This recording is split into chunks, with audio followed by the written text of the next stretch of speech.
നമസ്കാരം.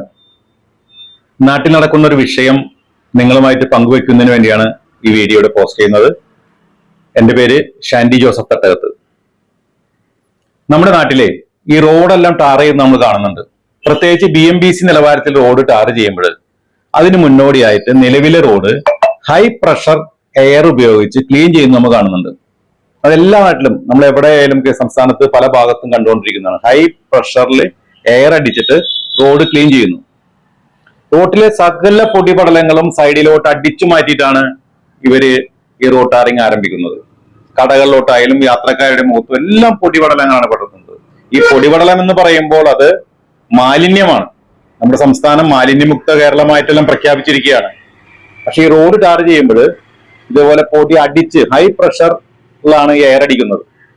നമ്മൾ 2025 ജീവിക്കുന്നത് മനസ്സിലാക്കണം.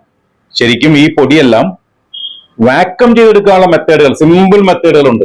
പക്ഷെ കരാറുകാർ ആരും ആ മെത്തേഡ് ഉപയോഗിക്കാതെ ഈ പൊടി സൈഡിലോട്ട് അടിച്ചു മാറ്റും. ടൗണിലെല്ലാം പൊടി അടിച്ചു മാറ്റുമ്പോൾ കടകളിലോട്ടും ഹോട്ടലിലോട്ടും ബേക്കറിലോട്ടും അടിച്ചു കയറി പോവുകയാണ്.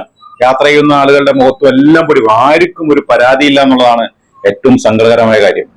കഴിഞ്ഞ ദിവസം ഞാൻ ഒരു ജംഗ്ഷനിൽ നിൽക്കുമ്പോൾ അതിന്റെ ഒരു ലെയർ ടാറിങ് കഴിഞ്ഞ് രണ്ടാമത്തെ ലെയർ ടാറിങ് ചെയ്യുന്നത് ഞാൻ കണ്ടു.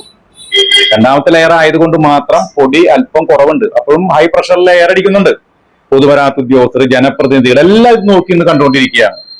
നമ്മൾ ഈ മാലിന്യമുക്ത കേരളമായി പ്രഖ്യാപിച്ചപ്പോൾ, അല്ലെങ്കിൽ അത് ഈ രീതിയിൽ മാലിന്യത്തിനെതിരെ നമ്മൾ യുദ്ധം നടത്തുമ്പോൾ ഈ തരത്തിലുള്ള പ്രക്രിയ നമുക്ക് ഒരിക്കലും അനുവദിക്കാൻ പാടില്ല. കരാറുകാർക്ക് കരാറുകാരുടെ ലാഭം വേണം. പക്ഷെ നമ്മൾ അതിനെല്ലാം ഇത്തരത്തിലുള്ള പ്രവർത്തനമെല്ലാം നിർത്തലാക്കി വാക്വം ചെയ്ത് ഇത്തരം പൊടിപടലങ്ങൾ വാക്വം ചെയ്തെടുക്കുന്ന മെത്തേഡ് ഉപയോഗിക്കാനുള്ള നിർദ്ദേശം സംസ്ഥാന തലത്തിൽ തന്നെ കൊടുക്കേണ്ടതാണ്. അത് ഇപ്പോ ഈ പൊടിയെല്ലാം അടിച്ചു കയറി ഒരു അസുഖം വന്നാൽ, ഒരു പനി വന്ന, ഒരു ജലദോഷം വന്നാൽ 2000-3000 രൂപയാണ് ഒരു മനുഷ്യന് ചെലവ് വരുന്നത്. നമുക്ക് എല്ലാവർക്കും അറിയാം. ഭീമമായ സംഖ്യയാണ് ഹോസ്പിറ്റലിൽ പോയാൽ നമുക്ക് ചെലവാകുന്നത്. ഇതാരും കണ്ടതായി നടിക്കുന്നില്ല. അതുകൊണ്ട് തന്നെയാണ് ഞാൻ കഴിഞ്ഞ ദിവസം നമ്മുടെ പ്രിയപ്പെട്ട പൊതുമരാമത്ത് മിനിസ്റ്റർക്ക് ഒരു നിവേദനം കൊടുത്തിട്ടുണ്ട്. സംസ്ഥാന തലത്തിൽ തന്നെ ഇതിനൊരു മാറ്റം വരുത്തണം. പൊതുമരാമത്ത് വകുപ്പിനും അതുപോലെ തന്നെ തദ്ദേശ വകുപ്പിനും എല്ലാം നിർദ്ദേശം കൊടുക്കണമെന്ന് ആവശ്യപ്പെട്ടുകൊണ്ട് നിവേദനം കൊടുത്തിട്ടുണ്ട്. കാരണം നമ്മുടെ റോഡുകളെല്ലാം ഇതുവരെ പണിതുകൊണ്ടിരിക്കുകയാണ്. ഇനിയും ഇതിന്റെ പ്രവർത്തനങ്ങൾ വരും. അപ്പൊ കരാറുകാർ ഇത്തരത്തിലുള്ള നിയമവിരുദ്ധ പ്രവർത്തനം ചെയ്യാതെ ഇതെല്ലാം ഈ പൊടിപടലങ്ങൾ വാക്വം ചെയ്തെടുക്കാനുള്ള നടപടി സ്വീകരിക്കണം, നിർദ്ദേശം കൊടുക്കണമെന്ന് പറഞ്ഞുകൊണ്ട് തന്നെയാണ് ഈ നിവേദനം നൽകിയിരിക്കുന്നത്. നിങ്ങളും നിങ്ങളുടെ അഭിപ്രായങ്ങൾ ഈ വീഡിയോ രേഖപ്പെടുത്തണം. ഇതിനെതിരെ നമ്മുടെ ഭാഗത്തു നിന്ന് ശക്തമായ ഒരു പ്രതിഷേധവും അതുപോലെ തന്നെ നമ്മൾ ഇതിനെതിരെ പ്രതികരിക്കുകയും വേണം.